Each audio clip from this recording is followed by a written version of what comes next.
Greetings, YouTube, and welcome to another crystal opening commentary. Today, brought to you by somebody that did me the favor of telling me that they were a she, because I'm so used to commentating. 95% of my openings are by males, because 95% of the openings I think submitted and just in general are by males. But we have a awesome female summoner, Volatility, that has submitted multiple videos broken up. She said that the server kept crashing on her. And hey, 5-star Stealth Spidey and a new Elsa Bloodstone, a couple of skilled champs. I love the name Volatility because it sums up this game, and it sums up every crystal opening. How volatile is the crystal opening going to be? Meaning, how high a percent of God tier or beyond God tier champs that you're instantly going to be excited to take to rank 2 as a 6-star, or at least rank 4 as a 5-star. And the 5-star basic, we know the volatility lately has been at about 20 to 25%. 6-star basic, about 8 to 10%. And these dual class crystals, I would say, are about 13%. So she has purchased several of them. And we are starting with, I guess, one shot for that guy, Dr. Doom, that just went by. And she's keeping things low key, and then getting I used to say iron fisted in the jugs, but I don't know how I can say that here. Either way, Iron Fist, new champion, so there's that. But it's really fascinating to see the collection of different dual class crystals she has accumulated over the course of her hoarding. So 3 here, and hey, Storm Pyramid X. I'm looking for that champion as a new champion. I forgot she's in the basic. I know she recently just was added into it. But cool. Kind of treat that like a 5-star featured crystal when you think about it. All right, next 5-star is Old Balls, from Sabretooth to a guy whose claws are certainly stronger than his prostate. Awakened, first-time platinum star on Old Balls. And then the third and final of these, been a couple of good pulls so far. Let's see if we can end 3 for 3 on the Volatility. For Volatility. And of course, as she said, she was getting some server issues. We all have those at times. And, I was going to say Bishop doesn't really end on the highest of notes, but Katie Candy, her bae, Emma Frost, certainly does. And that is a first-time platinum star of Emma Frost. So that's number 1 of some amount. I mean, you just continue to look at. She is a hoarding, awesome summoner. She should put on a resume that she keeps Command Mike up at night because he can't sleep, he says, when people hoard. And when you hoard over 100,000 5-star shards, you're causing some sleep deprivation. I would know as somebody who often suffers from insomnia. All right, so now we have 14 5-star basics. Now, the data would say that she needs to get at least 3 God tier or beyond God tier champs to continue the trend of what we've seen in the past month or so. In the 5-star basic, Man Thing is a champion that I tend to put in the middle of the Mystic tier, and then I get reminded that some of you love Man Thing and you put him much higher than the middle. So there you go. Now, Cole, I think he belongs in Demigod tier now, but I have showcased some rank 3 6-star gameplay recently that he's just so much fun to play when you use him well, and even when you add in some synergies, that I think you got to add him in as to one of those 3 champs we were just talking about. And Medusa is the same way. Back-to-back amazing champs for Volatility. The volatility of these crystals truly is astonishing right now. And there's also a first-time platinum star where Medusa really gains value for defensive purposes. But people will say that auto block helps with defense. I've been countered before, and it's saved me on offense too. Now, if you got to take 2 steps forward, you're going to have to take at least 1 step back. Rhino deserves a proper buff. I realize they've buffed him a little bit with the unstoppable and unblockable at times, but his damage is still not good. So that's the catch-22. But then, of course, if they buff him, then he'll be better on defense. And so sometimes I hear, Prof, stop talking about buffing champs. Now it sucks to fight Hulkbuster and so on and so forth. But, it's just, it comes with the territory. I'll still be for buffing older champs because so many people have those champions already and can't afford, oftentimes, or can't get the crazy luck or volatility, ironically enough, of the new featured Grandmaster or Cavalier crystals. And you were going to get Long Shot or Sunspot instead of rolling over the Alcoholic. That's incredible. Okay, so we got Longshot, Coal Obsidian, and Medusa. And I said you wanted at least 3 God tier champs from these crystals. This means it's going to be better than 1 out of 5 or 20% for God tier or beyond God tier champs in this. And Archangel just continues the spoil of riches for Volatility. You know, I can't imagine how excited you were. These pulls are coming almost back to back to back to back. And with 7 left, I mean, you're riding that bonus streak now of just give me somebody good. And Sentinel is somebody that I love fighting with, especially in so much variant content. So 6 5-stars left, just fast tapping and getting crazy luck. Now, this is a champion. I didn't put the video on YouTube because I wasn't sure if anybody would appreciate it. But when people told me, hey, that new Silver Surfer Summoner Showdown boss really needs you to armor break him, I immediately thought of Symbiote Spidey.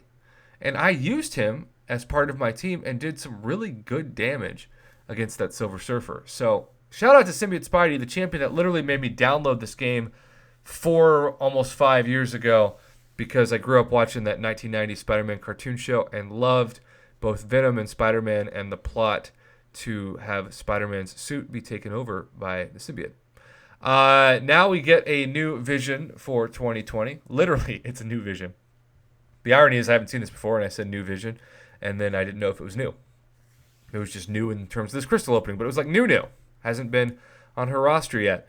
And now we are going to the bishop that we thought we were going to get earlier, but it rolled over to Emma, and that is a first-time bishop as well. You know, a lot of arena team additions. I don't know Volatility if you grind in the arena, but if you do, you're going to get a lot more points after this opening.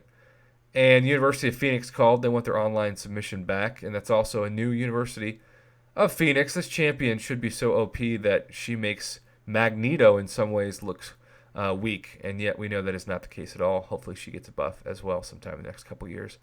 And now the champion that I guess I unfairly disrespected yesterday by saying that I thought most people would choose Sorcerer Supreme or Black Widow Clairvoyant over him, and I heard it from quite a few of you who said, no, you're choosing Mojo. Partially because you might have those other 2 champions, but just also partially because you prefer Mojo. And it's news to me. At the same time, it was valuable for me to learn that's how you felt.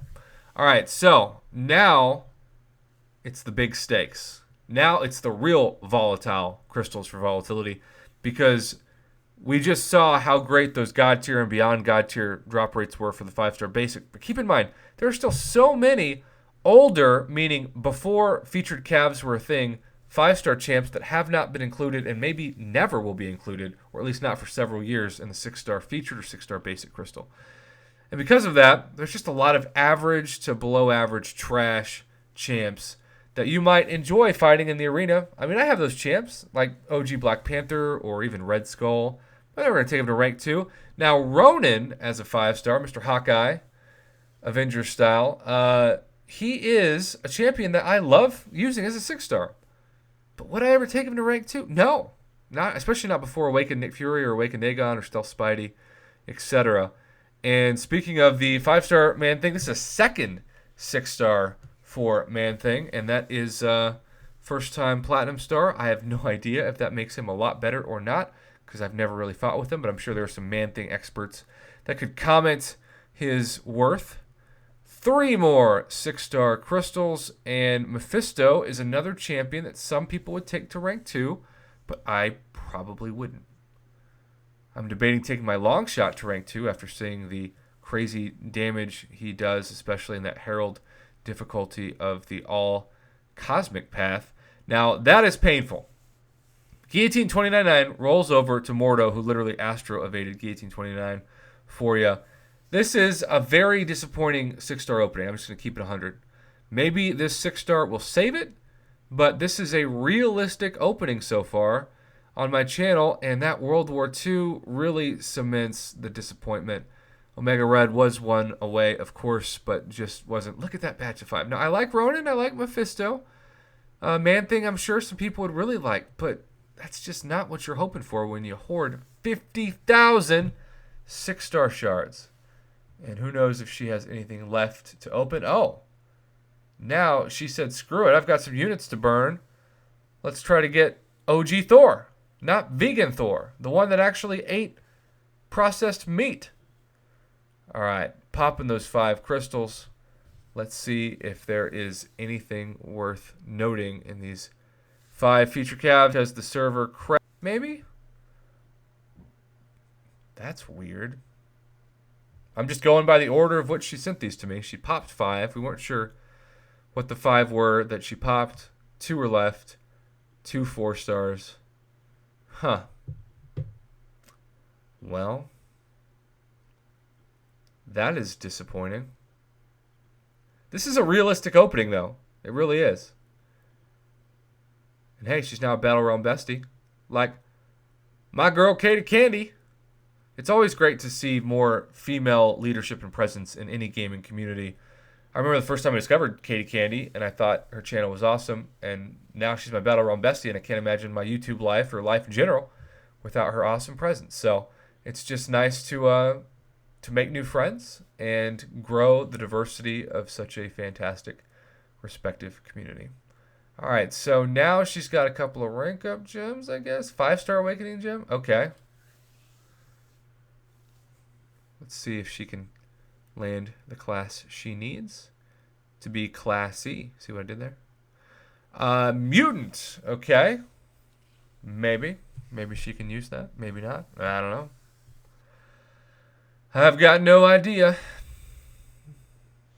Okay, rank up gems. Oh, now saving that Nexus. Let's see if she can get a mutant out of this to pair with that brand spanking new 5-star mutant class-based awakening gem. All right, here we go. Survey says Ebony, Coleslaw, Psylocke, and Nebula. Well, 1 new, 2 awaken. I got to awaken Nebula. You know, that'd be my choice. But you're going to go with Ebony Coleslaw. You must like a side of coleslaw. Now, is this the last video? Okay, she's got Black Widow, Clairvoyance, her top champ. Got a bunch of new champs in general. And, yeah, just able to see 6-star roster, that Man-Thing, and Stealth Spidey Awaken. That's the most random 6-star roster I've ever seen, but Magneto's going to be looking great after that buff. And some solid 5 stars as well. Look at all those new champs, though. And Human Torch. Did you get Human Torch when the game crashed? I think that must have been the case. Huh. And that is indeed it. Well, volatility, this is the true volatility of the game. I feel like I need to challenge myself to put that in a pun in the title. I mean, it wouldn't be my channel if I didn't attempt that. So we'll see what I come up with. But in the meantime, thank you for all of the video submissions. It is an honor to do all crystal openings on my channel. Have a great weekend, YouTube. Thanks for watching.